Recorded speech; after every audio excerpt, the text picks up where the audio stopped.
그 여자와 함께 음란한 죄를 짓고 사치를 일삼던 세상의 왕들은 그녀의 몸이 불에 탈 때 피어나는 연기를 보고 슬퍼하며 목 놓아 울 것입니다. 그녀가 당하는 고통을 무서워하여 멀리 서서 이렇게 말할 것입니다. 끔찍하다, 끔찍하다. 강한 바빌론 성이 이렇게 되다니 순식간에 멸망이 찾아왔구나. 땅 위의 장사꾼들도 그녀 때문에 슬퍼할 것입니다. 왜냐하면 더 이상 자신들의 물건을 사줄 사람이 없기 때문입니다. 그들이 팔았던 물건은 금, 은, 보석, 진주, 모시, 자주옷감, 비단, 붉은 옷감, 각종 향나무, 상아로 만든 물건, 값진 목재, 청동, 철, 대리석, 계피, 향료, 향수, 향유, 유향, 포도주, 올리브 기름, 고운 밀가루, 밀, 소, 양, 말, 수레, 종, 그리고 사람의 목숨까지도 있었습니다. 장사꾼들은 말할 것입니다. 바빌론아, 내가 그렇게도 탐내던 좋은 것들이 내 곁에서 다 떠나버렸구나. 내가 가졌던 모든 부와 호화스러운 것들이 사라졌으니 내가 다시는 이런 것을 볼 수 없겠구나.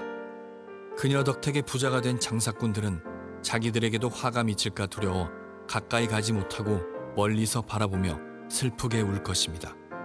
그리고 이렇게 말할 것입니다. 끔찍하다. 큰 성이 이렇게 무너지다니. 고급 모시옷과 자줏빛, 붉은빛 옷으로 치장하고 금과 보석과 진주로 꾸민 내 모습은 어디로 갔는가. 한순간에 그 큰 부가 다 사라져 버렸구나. 모든 선장과 승객들과 선원들과 바다에서 일하는 사람들이 바빌론에서부터 멀리 떨어져서 불에 타는 성을 바라보며 큰 소리로 말할 것입니다. 이 세상에 저만큼 화려했던 도시가 또 있었을까? 그들은 머리에 재를 뒤집어 쓰고 슬피 울며 외칠 것입니다. 끔찍하다. 저 큰 성이 저렇게 무너지다니. 바다에서 배를 소유한 자들은 모두 저 성의 재물로 말미암아 다 부자가 되었는데 그 부도 한순간에 사라지고 마는구나. 하늘이여, 이로 말미암아 기뻐하여라. 거룩한 백성과 사도들과 예언자들아, 기뻐하여라. 그 성의 악한 행위를 하나님께서 심판하셨다. 지난 앞에 두 번 설교를 하면서 저희가 큰 성 바벨론에 대한 이야기를 나누었었습니다. 큰 성 바벨론이 계시록 17장과 18장에 나오는 내용을 가지고 쭉 나눠왔습니다. 큰 성 바벨론은 무엇을 상징하는 표현이냐? 그것은 하나님을 대적하는 모든 세력을 총체적으로 상징하는 표현이다 그랬습니다. 그러니까 시대에 따라 다르고 문화에 따라 다르고 또 개인적으로도 다를 수 있겠죠. 그것이 물질이 될 수도 있고 사람이 될 수도 있고 어떤 철학과 가치관이 될 수도 있고 또는 시대 정신이 될 수도 있고 무엇이든 간에 공통점이 하나 있습니다. 그 공통점은 우리 마음을 차지하고 왕 노릇한다는 것입니다. 마치 거기에 소망이 있고 마치 거기에 꿈이 있고 마치 거기에 인생의 아름다움이 있는 것처럼 느끼게 하고 거기에 매달리게 하는, 이제 그것을 큰 성 바벨론이라 상징하고 있습니다. 그래서 우리가 2주 동안 먼저 그것을 나누면서 한 3가지 주요한 내용을 생각해 봤습니다. 첫 번째는 큰 성 바벨론의 영광이 얼마나 매혹적인가 얘기를 나눴습니다. 세상이 주는 영광은 여러분 절대 가볍지 않습니다. 아주 힘이 있고 매력적이고 우리 마음을 빼앗아가기에 충분한 능력이 있죠. 그런데 더해서 성경은 뭐라고 말하냐면, 그런데 사실 그것이 그 본질은 절대 너에게 생명을 주지 못한다. 너의 인생을 아름답게 하지 못하고 오히려 그 본질은 더럽고 추하고 음란한 것으로 가득하다, 이렇게 말씀해 주었습니다. 그래서 우리는 이걸 묵상하면서 내가 정말 꿈꿀 인생의 방향이 뭘까? 나와 내 자녀에게 전해줘야 될 삶의 방향이 뭘까? 이런 얘기를 함께 나눴습니다. 두 번째는 사탄은 본질상 우리를 회복시키고 또 생명으로 나아가게 하고 빛으로 나아가게 하는 존재가 아니라는 것이었습니다. 왜냐하면 그는 어둠과 절망과 거짓의 영이기 때문에 그렇죠. 그러므로 그를 가까이 할수록 인생은 그렇게 가게 되어 있습니다. 반대로 하나님은 누구신가? 그분은 길과 진리 생명이시죠. 그러므로 하나님을 가까이 하는 것이 복이다 그랬습니다. 하나님을 예배하고 섬긴다는 것이 때때로 수고하고 어려운 일이고 자기 포기가 따르는 여정이지만 사실 그 여정이야말로 내 삶에 축복의 씨를 뿌리는 것이다, 이런 얘기를 나누었습니다. 또 하나 세 번째 나눈 것은 하나님께서 우리에게 이런 말씀하셨습니다. 내 백성아, 거기서 나와라. 아주 강한 명령이었죠. 거기는 큰 성 바벨론을 의미하는 것이었습니다. 내 백성아 거기서 나와라, 이 명령을 들으면서 우리는 믿는다고 하면서 얼마나 많은 사람들이 큰 성 바벨론을 부러워하고 그 영광을 갖지 못하여서 억울해하고 있는가, 그리고 그 주변을 서성거리고 있는가라고 생각하면서 우리를 또 돌아봤습니다. 내 인생은 어디에 서 있는 걸까? 나도 혹시 그 주변을 어슬렁거리면서 살고 있는 인생은 아닐까? 이런 얘기를 하면서 큰 성 바벨론에 대한 얘기를 쭉 해왔습니다. 오늘은 같은 주제, 큰 성 바벨론 얘기를 마지막으로 하려고 하는데, 오늘은 두 가지 주제입니다. 하나는 이 큰 성 바벨론이 가지고 있는 근본적인 죄가 뭔지에 대한 얘기를 해보려고 하고, 두 번째는 이 큰 성 바벨론이 멸망을 하게 되는데, 큰 성 바벨론이 멸망할 때 슬피 우는 사람들이 있습니다. 계시록에서는 그들을 땅의 상인이다 이렇게 호칭을 하거든요. 그들은 누구인지, 그리고 우리는 땅의 상인인지 하늘의 상인인지 한번 우리를 돌아보는 시간을 갖고자 합니다. 먼저 18장 2절과 3절을 개역개정으로 같이 읽어보겠습니다. 제가 먼저 2절 읽겠습니다. 힘찬 음성으로 외쳐 이르되 무너졌도다 무너졌도다 큰 성 바벨론이여, 귀신의 처소와 각종 더러운 영이 모이는 곳과 각종 더럽고 가증한 새들이 모이는 것이 되었도다. 그 음행의 진노의 포도주로 말미암아 만국이 무너졌으며 또 땅의 왕들이 그와 더불어 음행하였으며 땅의 상인들도 그 사치의 세력으로 치부하였도다 하더라. 천사가 나타나서 크게 외칩니다. 무너졌도다 무너졌도다 큰 성 바벨론이여. 무너졌다는 표현을 두 번이나 합니다. 그리고 덧붙여서 계속 말씀하시기를 땅의 왕들에 대한 얘기를 하고 또 땅의 상인들에 대한 얘기도 합니다. 그런데 이 당시 사도 요한이 이 환상을 보고 있을 때는 1세기였잖아요. 이때 큰 성 바벨론은 로마 제국을 의미했거든요. 근데 이때 로마 제국은 무너지지 않은 상태였습니다. 지금도 큰 성 바벨론은 무너지지 않았죠. 얼마나 많은 것들 우리 마음을 빼앗아서 왕 노릇하려고 합니까? 여전히 큰 성 바벨론은 왕성하게 일하고 있는 겁니다. 그런데 왜 오늘 천사는 완료형을 쓰면서 두 번이나 분명히 말하는가? 무너졌도다 무너졌도다 큰 성 바벨론이요. 이에 대해서 지난주에 제가 말씀드리기를, 이는 반드시 일어날 일들을 과거 완료형을 설명한 히브리적 문법 특징이라 그랬습니다. 아직 큰 성 바벨론은 존재하고 있죠. 그러나 반드시 무너질 것이고 거기에는 결코 소망이 없음을 분명하게 말씀하시는 하나님의 마음을 천사를 통해서 외치고 있는 겁니다. 그러면서 뒤에 보면 덧붙여서 결국 이들이 어떤 심판을 받게 될 것인지와 함께 그들의 죄의 근본이 뭔가에 대한 이야기를 하기 시작합니다. 그게 5절부터 8절 내용인데 쉬운 성경으로 한번 읽어보겠습니다. 제가 5절 읽겠습니다. 그 성의 죄가 하늘에까지 닿았고 하나님께서는 그녀의 죄악을 기억하신다. 6절. 그녀가 다른 사람에게 준 만큼 돌려주고 그녀가 행한 것에 배로 갚아주어라. 사람들에게 많은 재앙의 잔을 부어준 만큼 두 배로 채워 그녀에게 마시게 하여라. 그녀가 마음껏 사치와 영화를 누렸으니 그만큼의 고통과 슬픔으로 갚아주어라. 그녀가 속으로 말하기를 나는 여왕의 왕자에 앉아있다. 나는 과부와는 다르다. 내게는 결코 슬픔이 없을 것이다 라고 하였다. 8절. 그러므로 끔찍한 이 일들이 단 하루 만에 그녀에게 임할 것이다. 죽음과 슬픔과 기근이 찾아오고 그녀는 불에 타 죽고 말 것이다. 전능하신 하나님의 심판이 내리기 때문이다. 큰 성 바벨론이 멸망하게 될 것인데 어떻게 심판을 받을 것이냐. 우선 말하기를 그 죄가 하늘까지 닿았다. 개역개정은 하늘에 사무쳤다 이렇게 표현을 합니다. 그리고 그녀가 다른 사람에게 준 만큼 돌려받을 것이다. 이거는 심판의 기준이죠. 그가 한 대로 그가 받을 것이다. 근데 이런 말씀을 하다가 뒤에 이런 말씀을 덧붙이세요. 그녀가 행한 것에 배로 갚아줄 것이다. 사람들에게 부어진 재앙의 잔을 두 배로 채워 그녀에게 마시게 할 것이다. 두 배라는 표현이 나오는데 이는 문자 그대로의 두 배가 아니고 완전하신 심판을 의미하는 표현입니다. 그리고 또 이런 말씀도 합니다. 죽음과 슬픔과 기근이 찾아오고 불에 타 죽고 말 것이다. 한순간에 이 모든 일이 일어나게 될 것이다. 그건 너에게 절대 생명을 주지 못하는 것이다. 네, 이런 말씀을 하시는 것이죠. 근데 그 중간에 7절에 이 모든 심판을 받을 수밖에 없는 근본 죄가 뭔가에 대한 얘기를 툭 치고 지나가세요. 그게 7절 말씀인데 내용이 이렇습니다. 제가 한번 읽어볼게요. 그녀가 마음껏 사치와 영화를 누렸으니 그만큼의 고통과 슬픔을 갚아주어라. 그 다음 말씀하시기를 그녀가 속으로 말하기를 나는 여왕의 왕자에 앉아있다. 나는 과부와는 다르다. 내게는 결코 슬픔이 없을 것이다 라고 하였다. 이런 말씀을 합니다. 이게 이사야서 47장 7절부터 8절 말씀에서 가져온 거거든요. 한번 그거 읽어보겠습니다. 쉬운 성경으로 보겠습니다. 제가 먼저 7절 읽겠습니다. 네가 말하기를 나는 영원히 여왕으로 있을 것이다 라고 한다. 네가 이런 일들을 생각하지 않았고 장차 일어날 일들을 마음에 두지 않았다. 8절 쾌락을 사랑하는 사람아 너는 이제 들어보아라. 너는 스스로 안전하다고 생각하고 마음에 이르기를 이 세상에는 오직 나뿐이다. 나 말고는 아무도 없다. 나는 과부가 되지도 않을 것이고 자녀를 잃지도 않을 것이다 라고 한다. 10절에 가면 어떻게 나오냐면 네 지혜와 지식이 너를 속였구나 그래요. 네 지혜와 지식이 너를 속였구나. 너는 마음속으로 이 세상에 오직 나뿐이다. 나 말고는 아무도 없다라고 말하고 있구나. 이게 그들의 근본 죄라는 거예요. 이게 뭘 말하는 걸까요? 교만이죠. 교만에 대한 얘기를 하는 겁니다.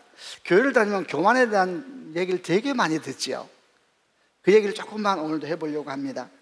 교만이 뭘까에 대해서는 오늘은 기독교 역사에서 우리가 존중할 만한 신실한 믿음의 선배들이 했던 얘기 몇 가지 좀 가져와서 얘기를 해보려고 합니다. 그 중에 하나는 교회사에 우리가 아주 사랑하는 어거스틴 종교교육자도 영향을 주었고 우리의 신앙에도 큰 영향을 주고 있는 분이죠. 그분은 교만을 이렇게 말했습니다. 교만은 모든 죄의 시작이다.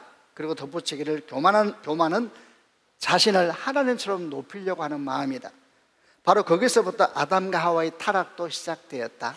하나님처럼 되려고 하는 마음, 이게 뭘까 한번 생각하고 있으면 됩니다. 그 다음에 마찬가지로 기독교 역사에서 가장 위대한 설교자 중에 한 명으로 불리는 요한 크리소스톰이라는 사람이 있습니다. 그는 이렇게 말을 했습니다. 교만은 하나님의 은혜를 망각한 마음이다. 교만한 자는 자기 것이라 여겨지는 모든 것이 사실은 하나님 것이라는 것을 알지를 못한다. 교만은 감사하지 않는 마음에서부터 흘러나오는 것이다. 이렇게 말을 했습니다. 가장 최근에 우리에게 많은 영향을 주었던 20세기의 탁월한 기독교 변증론자였던 C.S. 루이스는 또 이런 말을 합니다. 교만은 가장 큰 악이다. 다른 모든 악은 여기서부터 사실 태어나는 것이다. 그러면서 이런 설명을 합니다. 교만은 근본적으로 경쟁적이다. 교만한 마음은 내가 가진 것이 남보다 많고 내가 남보다 더 높다는 사실 그 자체에서 환희를 느낀다. 단순히 부자가 되는 것이 교만이 아니고 남보다 더 부자라는 사실, 거기에서 우월감을 느끼는 마음, 그게 교만이다. 이런 얘기를 했어요. 어떤 생각이 드세요? 저는 이분들의 말씀을 들으면서 두 가지를 다시 한번 생각했습니다. 교만의 중심에는 철저하게 자기 자신이 있구나. 두 번째, 교만한 마음은 항상 비교하고 비교하는 마음을 가지고 있구나. 거기서부터 교만의 여러 행태가 나타나게 되는 겁니다. 교만한 눈, 교만한 입술, 교만한 태도, 이런 모든 것들이 결국 철저하게 자기중심적이고 항상 비교하면서 삶의 의미를 찾으려는 마음, 거기서 비롯된다는 것이죠. 실제로 교만한 사람은 하나님보다 자기를 중시합니다. 그래서 예배를 드리면서도 그렇습니다. 하나님의 말씀이나 뜻을 드리면서도 사실 그보다 자기 생각을 더 우선시하죠. 그리고 비교해 보면서 마치 같은 가치를 가지고 있는 것처럼 생각합니다. 당연히 그는 하나님의 뜻을 구하며 엎드려 기도하는 시간보다는 뛰쳐나가서 자기가 향하고 싶은 일을 하고 나중에 필요하면 기도를 덧붙이는 그런 신앙의 형태를 가지게 되겠죠. 동시에 이 사람은 끝없이 비교합니다. 그리고 다른 사람과의 비교 속에서 의미를 찾지요. 심지어는 하나님을 향한 예배도, 기도도, 헌신도 비교합니다. 그리고 그 속에서 자기 의미를 찾고 자랑스러워하고 비교 속에서 자꾸 자기 자리를 두려고 합니다. 이런 교만한 우리의 마음을 아주 잘 보여주는 성경의 말씀이 누가복음 18장에 있는 바리새인의 기도이죠. 잘 아는 내용입니다. 그래도 한번 읽어보겠습니다. 누가복음 18장 9절부터 12절인데 쉬운 성경으로 보겠는데요, 제가 9절 읽겠습니다. 자기가 의롭다고 생각하고 다른 사람을 멸시하는 사람들에게 예수님께서 이런 비유를 말씀하셨습니다. 10절, 두 사람이 기도하려고 성전에 올라갔는데 하나는 바리새파 사람이고 하나는 세리였다. 바리새파 사람이 서서 이렇게 기도하였다. 하나님, 저는 다른 사람, 즉 사기꾼, 죄인, 간음을 행하는 자와 같지 않고 이 세리와 같지 않은 것에 감사를 드립니다. 저는 일주일에 2번씩 금식하며 그 수입에 11조를 바칩니다. 이 사람의 기도도 들어봐야 되지만 기도하는 이 사람의 모습도 한번 상상해 보시길 바랍니다. 정말 뿌듯합니다. 이 바리새인은 지금 자기 자신을 생각하면서 너무 뿌듯한 거예요. 참 정말 네가 참 보통이 아니구나, 이런 마음을 품고 있는 것이죠. 지금까지 우리가 나누었던 것처럼 사실 철저하게 자기중심적입니다. 예배의 순간에도 비교하고 헌신의 순간에도 비교합니다. 그리고 계속해서 하나님 앞에 자기만을 중심에 두는 행동을 하고 있죠. 당연히 저는 이런 말씀을 보면서 저를 좀 돌아보았습니다. 나는 이 바리새파 쪽 사람일까, 세리 쪽 사람일까? 저는 저를 돌아보니까 처음에는 세리 쪽이었던 것 같아요. 처음에 주께서 저를 부르실 때 주의 은혜가 감당할 수 없이 저를 덮을 때에 날마다 울었거든요. 근데 언제부터인가 서서히 제가 걸음을 바리새파 쪽으로 가고 있는 것 같아요. 신앙생활 좀 하면서 하나님의 은혜를 경험하면서, 그리고 저는 목사잖아요. 목회를 하면서 이렇게 아름다운 교회를 함께 이루고 있으면서 자랑스러운 거예요. 말하고 싶으면 미치겠어요. 우리 교회가 얼마나 좋은 교회인지 여기저기 가서 그렇게 말하는 것 자체가 교만은 아닐 거예요. 그러나 저를 돌아보니까 내가 세리 쪽에서 계속 바리새파 사람 쪽으로 걸어가고 있구나, 이런 생각이 들었습니다. 여러분은 어떻습니까? 굳이 위로를 찾는다면 이렇지 않은 사람이 누가 있을까? 그러나 거기서 끝나면 어떻게 그게 신앙이겠습니까? 어떻게 하면 이런 교만한 마음으로부터 우리가 벗어날 수 있을까? 답은 겸손을 훈련해야 됩니다. 겸손은 교만의 반대죠. 겸손을 훈련해야 된다. 알 것 같아요. 그럼 어떻게 하는 것이 겸손을 훈련하는 것일까요? 이에 대한 얘기를 좀 해보려고 합니다. 어떻게 하면 겸손을 우리가 삶을 훈련해 가는 것일까? 이를 생각할 때 아주 중요한 사실 하나를 먼저 인식해야 됩니다. 그것은 우리는 원래 겸손한 사람들이었습니다. 놀랍지 않으세요? 우리는 원래 겸손한 사람들이었습니다. 창세기 1, 2장을 보게 되면 하나님께서 우리를 만드실 때 하나님의 형상을 따라 만들어졌습니다. 그때 우리는 어땠을까요? 겸손했습니다. 어떻게 하느냐? 그 형상의 분명한 모델이 예수이시거든요. 예수는 하나님의 형상의 본체이시라 그랬거든요. 그분은 겸손하십니까? 교만하십니까? 겸손하시죠. 그분이 우리의 삶의 모델입니다. 우리는 원래 겸손했습니다. 그런데 언제 교만이라는 역사가 우리 삶 속에 스며들게 됐는가? 창세기 3장에 설명을 하지요. 어느 날 뱀이 다가옵니다. 사탄이 와서 묘한 말 하나를 던집니다. 네가 하나님같이 될 수 있어. 이 말은 지금 온 인류를 덮고 있는 그 말이죠. 네가 하나님같이 될 수 있어. 이 말이 들어오고 난 다음에 하와의 마음도 그렇고 아담의 마음도 그렇고 끝없이 비교하기 시작하고 하나님 앞에서도, 심지어 하나님 앞에 하나님과도 비교하기 시작했습니다. 사탄이 우리에게 와서 교만의 씨앗을 뿌림과 동시에 우리 안에 있는 하나님의 형상은 깨어져 버렸다, 이렇게 말할 수 있죠. 이런 묵상을 가지고 교만을 다시 정의해 본다면 이렇게 정의할 수 있습니다. 교만은 뭔가? 하나님 앞에서 참된 자기됨을 잃어버린 마음입니다.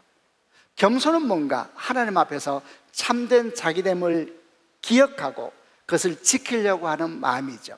여러분, 그게 겸손을 위한 훈련의 시작입니다. 우리는 보통 겸손을 훈련한다 그러면은 단순히 자신을 낮추고 어떻게 말하고 어떻게 행동할 것인가, 이런 쪽에 관심을 많이 갖습니다만은, 그러나 그게 시작이 아닙니다. 첫 시작이 그것이 되면 어떻게 되느냐? 결국 그것도 자랑거리가 됩니다. 자기가 너무 뿌듯해지는 것이죠. 그게 시작이 아닙니다. 첫 시작은 하나님 앞에서 자기를 건강하게 보는 훈련입니다.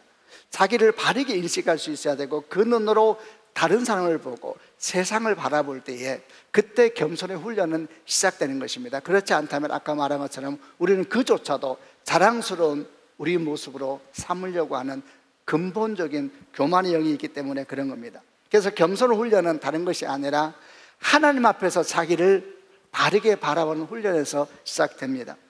나는 도대체 누구입니까?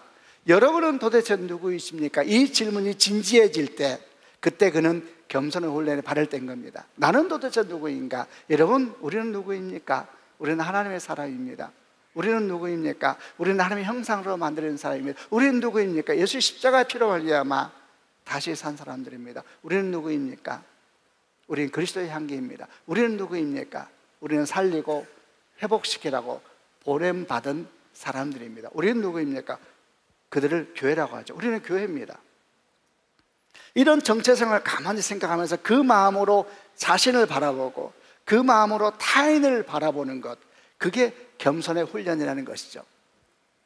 여러분, 하나님 앞에서 자신의 소중함을 진정 아는 사람은 필연적으로 다른 사람의 소중함도 알게 되어 있습니다. 이것은 거의 필연적입니다. 왜냐하면 하나님 앞에 자기의 소중함을 안다는 얘기는 무슨 말이냐면, 하나님 앞에 섰을 때에 나의 소중함은 나의 어떠함 때문이 아니었구나라는 걸 알게 되잖아요. 나의 직업도 아니고 나의 외모도 아니고 나의 실력 때문이 아니었구나, 나는 근본적으로 존귀함이 있는 존재였구나, 이렇게 자기를 인식하는 순간 다른 사람이 소중함을 보이기 시작하죠. 그전엔 끝없이 비교했습니다. 직업을 물어보고 돈을 물어보고 배경을 물어봤는데 언제부터인가 그것이 근본적인 소중함이 아님을 알게 됐을 때에 어떠함에도 불구하고 그의 소중함을 볼 수 있게 되죠. 그런 눈을 가질 수만 있다면 그때부터 사실 겸손의 이야기는 시작되는 것입니다. 이렇게 교만에 대해서 이야기하고 겸손에 대해서 얘기하다 보면 우리는 어떻게 겸손 훈련을 할 수 있을까? 한 세 가지를 간단하게 정리할 수 있습니다. 첫 번째는 날마다 하나님 앞에서 자신의 소중함을 정직하게 보는 훈련을 해야 됩니다. 그렇죠, 여러분? 자신의 근본적인 소중함을 모르는 사람이 어떻게 다른 사람의 소중함을 알겠습니까? 그것은 없을 겁니다.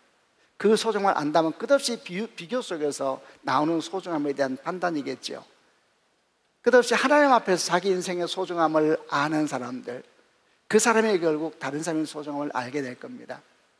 두 번째는 그와 동시에 자기가 얼마나 한계가 있고 죄로 가득한지도 알아야 됩니다. 그러면서 우리는 은혜가 뭔지 감사가 뭔지를 알게 되겠죠. 은혜를 모르고 감사를 모르고 겸손할 수 있을까요? 아니죠. 겸손을 가장한 교만이겠죠. 이런 마음을 가지게 되면 항상 하나님 앞에 자기를 정직하게 보려고 하는 마음과 함께 자기 한계 속에서 은혜와 감사도 배우게 되면 그때부터 실제적인 훈련을 해야 됩니다. 눈을 훈련하고 입을 훈련하고 표정을 훈련해야 됩니다. 훈련해야 돼요. 훈련해야 돼요. 여러분 많이 들어보셨죠? 미소 지으라는데 미소 지어지는 게 아니죠. 안 지어본 사람은 세포가 안 움직인대요. 연습해야 돼요. 말도 연습하고 눈도 연습하고 행동도 연습하고. 근데 근본은 뭐냐? 자기 소중함을 알아야 돼요. 그리고 동시에 자기 연약함도 알아야 되죠. 그래서 초대교회부터 이 겸손에 대해서는 많은 신실한 자들이 고민했습니다. 그들은 이구동성 이런 말을 합니다. 이것은 육체의 훈련이 아니고 영적인 훈련이다 그랬습니다. 그리고 필수적으로 여기에 필요한 것은 기도라 그랬습니다. 기도하면서 하나님 앞에서 머물지 않는 사람, 그가 어떻게 자기의 진정한 소중함을 알 것이며 자기의 한계를 알겠습니까? 기도함으로 주 앞에 엎드리는 그 사람이 결국 겸손의 훈련에 발을 떼는 사람이죠. 이제 두 번째 주제를 나눠보겠습니다. 두 번째 주제는 땅의 상인들에 대한 이야기를 좀 해보려고 합니다. 11절부터 15절까지인데 쉬운 성경입니다. 한 절씩 한번 읽어보겠습니다. 제가 11절 읽겠습니다. 땅 위의 장사꾼들도 그녀 때문에 슬퍼할 것입니다. 왜냐하면 더 이상 자신들의 물건을 사줄 사람이 없기 때문입니다. 12절, 그들이 팔았던 물건은 금은 보석, 진주, 모시, 자주옷감, 비담, 붉은 옷감, 각종 향나무, 상아로 만든 물건, 값진 목재, 청동, 철, 대리석, 계피, 향로, 향수, 향유, 유향, 포도주, 올리브기름, 고운 밀가루, 밀, 소, 양, 말, 수레, 종, 그리고 사람의 목숨까지도 있었습니다. 장사꾼들은 말할 것입니다. 바벨론아, 네가 그렇게 탐내던 좋은 것들이 네 곁에서 다 떠나버렸구나. 네가 가졌던 모든 부와 호화스러운 것들이 사라졌으니 네가 다시는 이런 것을 볼 수 없겠구나. 그녀 덕택해 부자가 된 장사꾼들은 자기들에게 화가 미칠까 두려워 가까이 가지 못하고 멀리서 바라보며 슬프게 울 것입니다. 이랬습니다. 큰섬 바벨론이 멸망하자 땅의 상인들이 그걸 바라보면서 슬피 운다. 여기는 슬프게 울 것입니다 이렇게 번역되어 있습니다만 원래 언어는 슬퍼 애통한다 이런 말이 세 번이나 나옵니다. 이들은 왜 이렇게 슬퍼 애통하는 걸까요?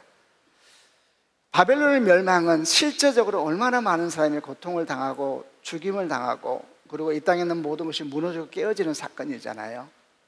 그럼 이들이 슬퍼한 것은 그럼 큰 성 바벨론은 안에 있는 자들이 죽음과 멸망을 보면서 안타까워서 불쌍해서 울고 있는 걸까요? 아닙니다.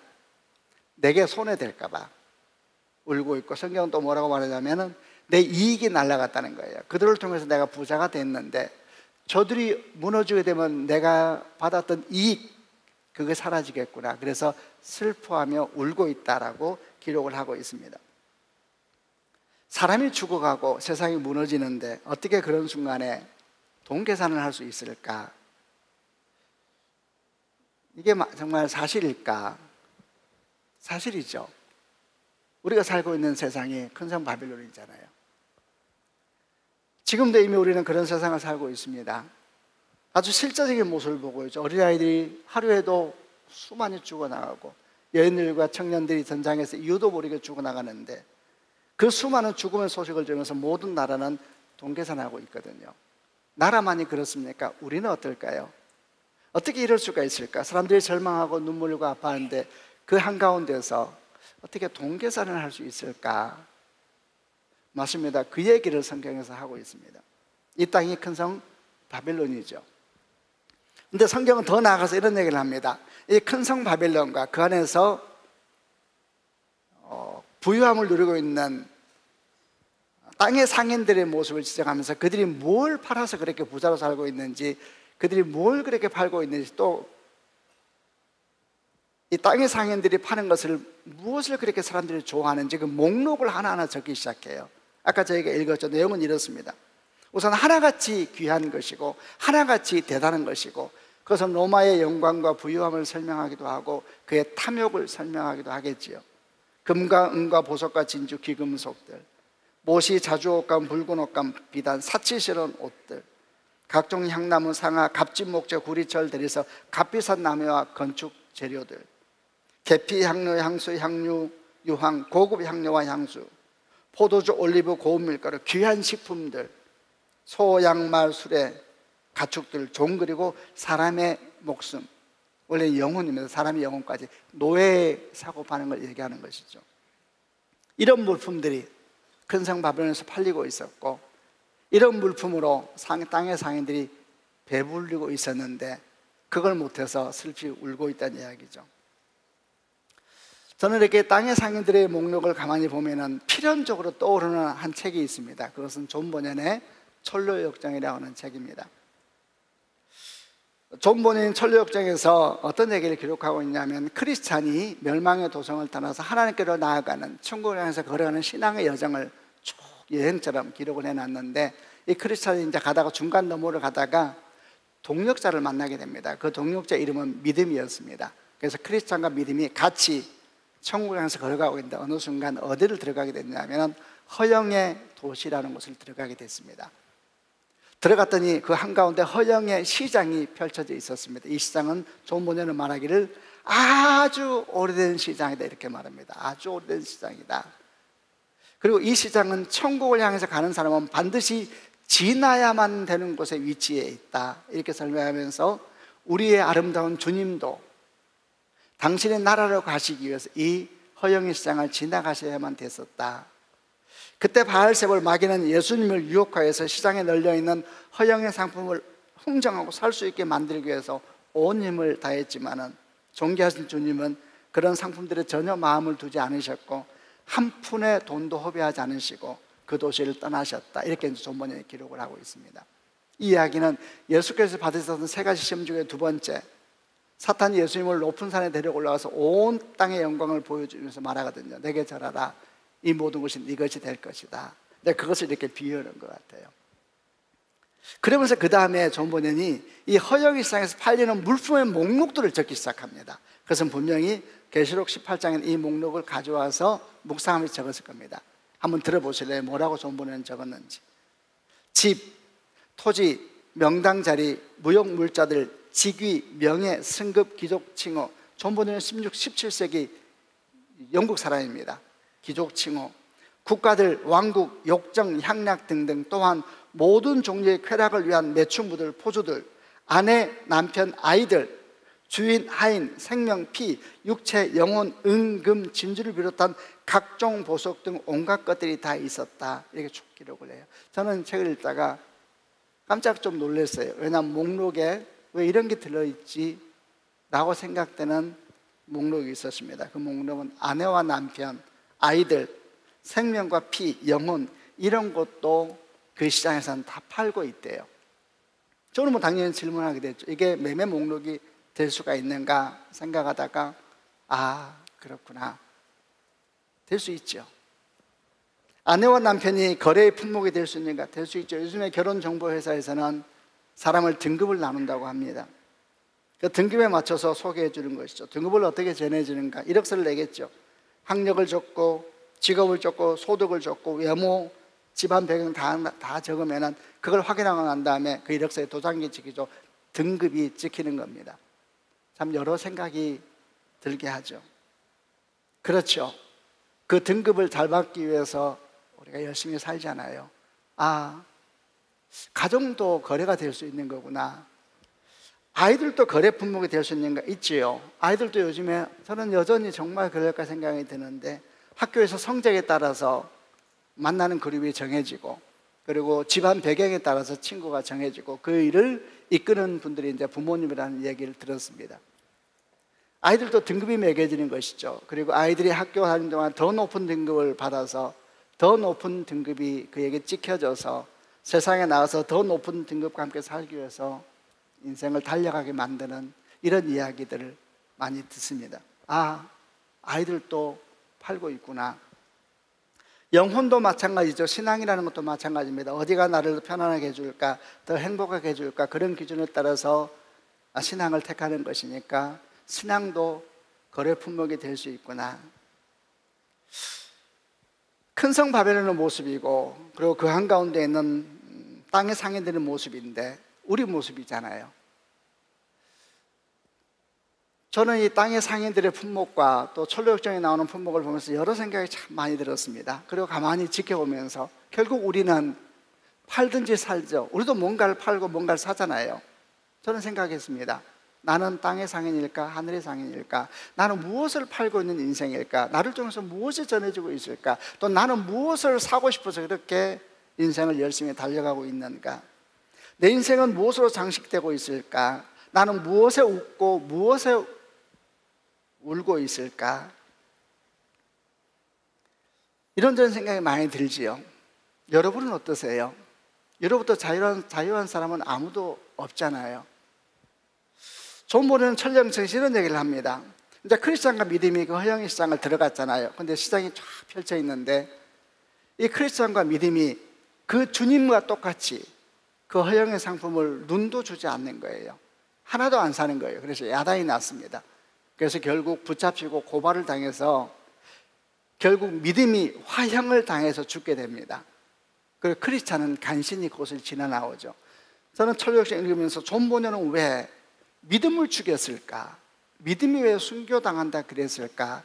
이런 생각을 했습니다. 왜 그는, 이 신실한 사람은, 감옥에서 쓴 책이거든요. 하나님 앞에 얼마나 기도했겠습니까? 이 신실한 사람이 전하고자 했던 메시지는 무엇이었을까? 아마도 그것은 이런 메시지가 아닐까 싶습니다. 이렇게 큰 성 바벨론에서 산다는 것, 그리고 허영의 시장 한가운데를 지나간 우리의 삶을 산다는 것은 결코 쉬운 일이 아니다. 그것은 때때로 순교와 같은 자기 포기가 따르는 길이기도 하고, 그것은 때때로 정말 불에 화형당하는 것 같은 고통스러운 여정이 되기도 할 것이다 라고 말씀하고 있는 것 같아요. 여러분은 어떻게 생각하세요? 우리가 살고 있는 큰 성 바벨론이고 우리는 지금 허영의 시장을 지나가고 있잖아요. 누군가는 그 가운데 팔고 있는 물건을 사지 못해서 억울해하고 더 많은 물건을 사고 더 많은 물건을 갖기 위해서 열심히 애쓰고 수고하는 사람도 있고, 또 누군가는 뭘 팔기 위해서 나와 있는 사람도 있겠죠. 아까 했던 질문을 다시 우리 스스로에게 던져봅니다. 나는 땅의 상인일까 하늘의 상인일까? 나는 무엇을 팔고 있고 무엇을 사고 있을까? 나는 무엇 때문에 이렇게 안달하고 있는 것일까? 생각을 합니다. 앞서 나눴던 말씀을 기억합니다. 여호와를 가까이 함이 네게 복이라. 눈물을 흘리며 씨를 뿌리는 자는 기쁨으로 거두리로다. 울며 씨를 뿌리러 나가는 자는 반드시 기쁨으로 그 곡식단을 가지고 돌아올 것이다. 이제 큰 성 바벨론에 대한 말씀은 오늘부로 끝났습니다. 여러분, 2000년 전 이야기가 아님을 느낄 겁니다. 우리는 큰 성 바벨론에 살고 있고, 그리고 우리는 다 허영의 시장 한가운데를 지나고 있습니다. 마지막 질문하면서 말씀을 마무리하려고 합니다. 했던 질문입니다. 여러분은 그리고 저는 땅의 상인입니까? 하늘의 상인입니까? 무엇을 팔고 있고 무엇을 사고 있습니까? 주의 은혜가 오늘도 여러분과 함께 하시기를 바랍니다.